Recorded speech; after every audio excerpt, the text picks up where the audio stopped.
ya bro guess so women yes okay women ministry ne ye ye na yatena se no makuofo ene me mamu nyina akwa ba so se na wotwetwe won ye ka no sa ntinkai bono ne de kosa sa pepe o se ana ye ko maku asa na wotwetwe won ye kaka ye ho last week you see fried rice ye and now you see yogurt so ye so na wotwe mu ne ye se me ma ne da ne ba yes nti wo se ye dream me ma no no so no aduane yes my dad too can me da se ne maku no je no na omaduane no na hia ye be mo akwanche be chechew me da se go mu nim no adada but ye be mo guidelines no mo so atumi amo amana ye de ja we good ye pem mo ade dem bia na no sije de na na ya fita me ni ha na me na mo ha me de wo na ajaji ye ejisi elu ayu nu aba ma me me chese asama o kan sije se me na me ni ha asama ni ya fita ten ntina woni ha me hu se opachi obi mo but you should know that jollof would be on my hands. My yadio. Hey, manka. What my every woman deserves a husband like my hand. Yes, Mamma Churchill. Mamma Churchill.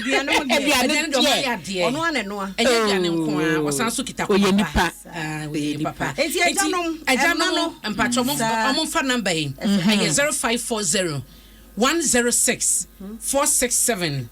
0540 0540 106 467 and the number until your 1 minute video. Go your mistake back 0540 106 467 and the number no your 1 minute and 17 young watch and a deadline timpacho fa o video no maya wo ya kachiri fabran tentem na ema ye hunu aduane ko a o papa ebetumi anoa so ehun ye hunu aduane ko ya o papa ebetumi anoa eno na aduane na obeka wo video nim no eno na obeye ma wiase nyina hunu se o papa ebetumi anoa aduane 17th June eye meme de be na wo che ite no ye be climax ye be shortlist 6 a ebe ko finance no na eye omonso ebe ba ebe shortlist om no ye omo be ba na omo be kire de omo na be kire yen se de aduane na omo ma ne kan ye no ye no na ne fie de ye 16th June no afia ye kwhwe agya no prostate yes emema na wo prostate just omo bo ho ban awana de e wo so check kofi asana e so check ayo e so check awana de here machines na check awana de here what shine we use yes bosumi ana se bosumi mi bia engine no so oil no na tumi agina na check alignment enti mema no prostate no so na boa ema wo be ma yo no dimu na sanke kan wa no yare eba mu a medofo wo be wie ne de rubber na to be ma mu enti ojo so mu no na ye den e de amount yam pese prostate no ebe ye cancerous anasa kokram ebeba mu enti endpoint homeopathic clinic ye da doctor penini na adwumayefo na signboard sa meka signboard na mama we se ho ne ye ode shell signboard ye mufu wo shell signboard shell signboard send one o kama metie o se Spintex Road shell signboard enti endpoint nyame ya doma efia da ebe ne na wo che ye nyina ye kɔ hɔ na ye de ye papa nom ye wo fa nom obi o ye jawo wa brabom fa no kɔ hɔ o check sa emema ne prostate na ma free onyo hwe ye ne Adom na aka bom any deba enti Spintex enya honko a me sure say branches ahodo ni nyina so no one more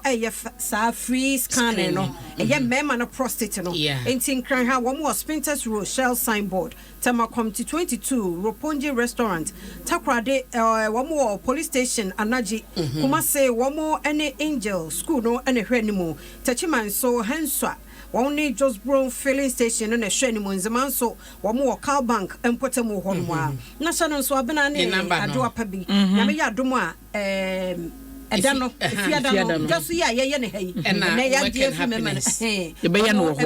was Spintex. And the Spintex one year bayano. Mr. Doctor, dear and a fair and wahua. This over friend number no. And your prostate, Yari be a how one. Or friend was 0244 867068 0244867068 frosesi abuku to na nyame yad me fiade be ni na woche ye nyina ye nhia e wo endpoint homeopathic clinic na omoaye afia ye nkodo bokrata na ye wi a na ya kai na ye mama zimbi nso bi krata no e na obatampa araba Addison that birthday ni ye na ye pa ye be dwaguma mo no a watenka pedasa ya waye no ebro ya dwene ye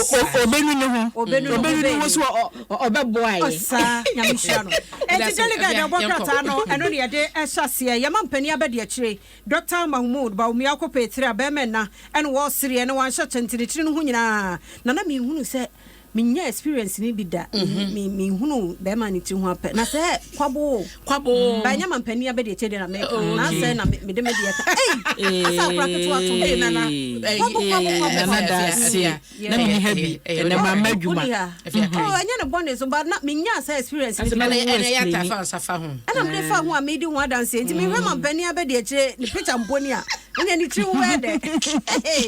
delegate Democrat no nti sa topic na ebre be di ho komo apampampa ye because ampofo je se ebre pepa ye won kai na me busa say ye aduane ana say ye nsu ana say ye I was here finding out an environment no say dodo na yes me say ko auditorium bia de agina me ma na chine twa picture we de twa free chire ho so bia pampampa obi de free na me free na tipo ye be say that ka ho asem to dey enko enti delegate anya pampampa ye asem de na mom ye say economy no aba back ahobo no anka bre bi atwa mpese om de om dwetire beba ha no se niema de dana kwam enti wo mo eba back ho asem nie minority nso sa World Bank pani du fi asem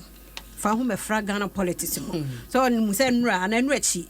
na sa bibi asem no pani na no tumo bi nti ekokuma wo mra hye fie yi na no oni no fi asem na NDC nso ekokuma wo mra hye fie ma me tokunu so mo yes wo mo nyini so say mo benya judgment ni nyina eno ade nyame adom mo magina tu enti eho asem ye nkasa bebre yekope 6 e wo delegate Democrat no mu a mampani akobie eye Konfanoche Teaching Hospital ene UGMC wo mo psychiatric center abnani adwoa nansen mental health no adwene pressure na ye hye to obi ahususu kra no se nate enti eho asem wonya delegate Democrat na ne nsema hodo bi wom ye nkenkan Daily Graphic ni o si anti-corruption plan cure for IMF bailout strategy mpanifo che bom de ne ma hodo gu akwam se be ya IMF ya koida che yensan kobiem enti hyehyeye wo se wo modi gu ho no mo e be ma o my Ghana ye beti mu ami a ya betumi ahwe ho afebo no o mo de san hyehyeye no agu ho na enra we ye di hu komo kakra Justice Doche afia na ne braso won say atemu adwuma no nya finhia aduaso a na say wase wo sere kwan so now he bows out enti no wo de adwuma ni nyina to ho na enro say I don't want to cry because wa hye na busuafo bo se wo nsunsu no wo su hwe say de adwuma no wa ye na hwe say de nkrofo interact say de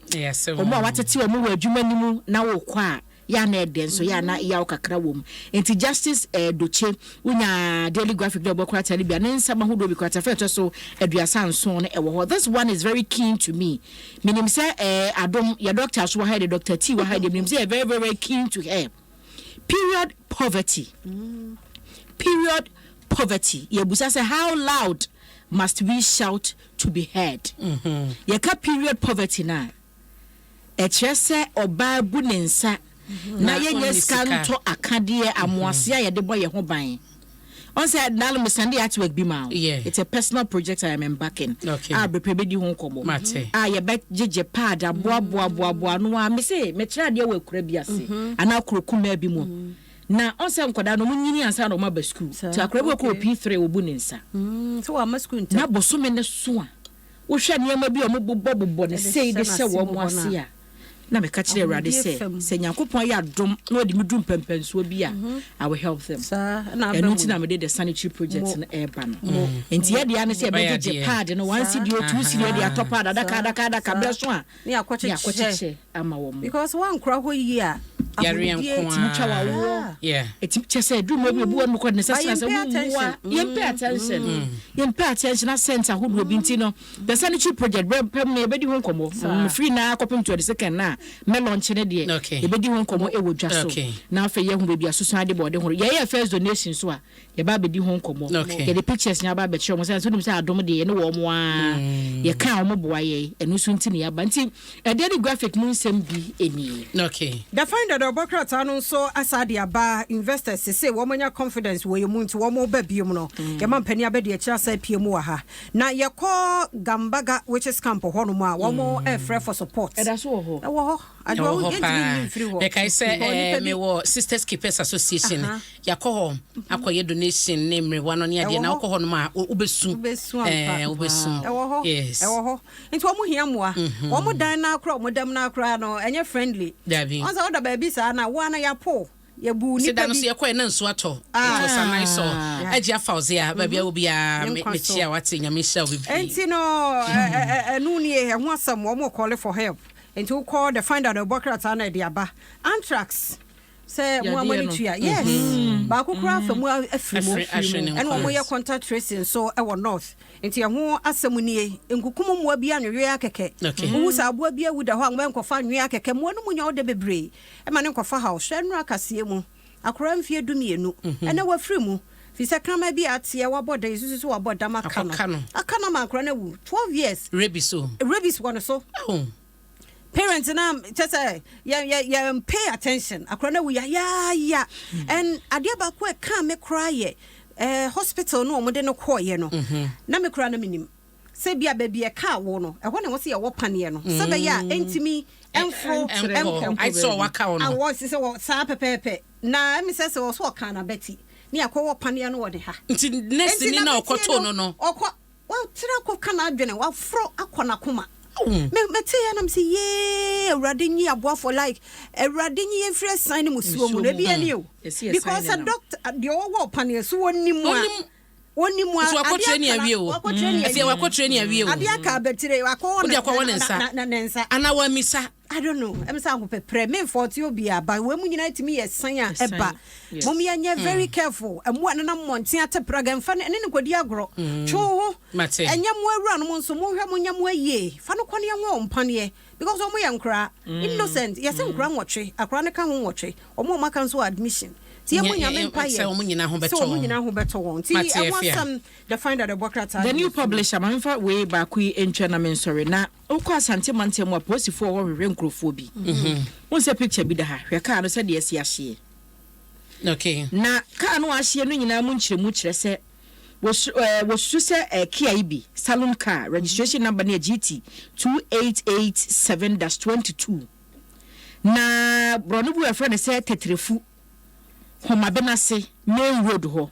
no man for wo kyerɛ bo mu se cars mienu di mirika betwam wo akwasi junction ho no mu baabi ewi ase no mu se baako na asa betwam wo eche no mu se musie bi efiri ho ba na posifo susu se saka ni wura no nipa bonfo no ana ka saka ne ho no echi ni kum no eno mu tu ka ni mienu di kwasi akwantimfi no mu di no kum no to ni di anim eno mu page atu mu nti anya asa accident bi mesie no eno baako no sa dimrika tentem tipa nti mu susu se nipa bonifo bi ena di se amim semo ena omode amu na kotuma hire te se dia posifo begie adi se ebia wo dra bia neja ena ahye na fra ne nshira nka nyame so se na omanfo hu se cars mienu na etwamu asa aka na ahye no bi drive edi foforo chi ena wi ase de na di animu no besene call ya baako no ahye amokọ mo se driver no ni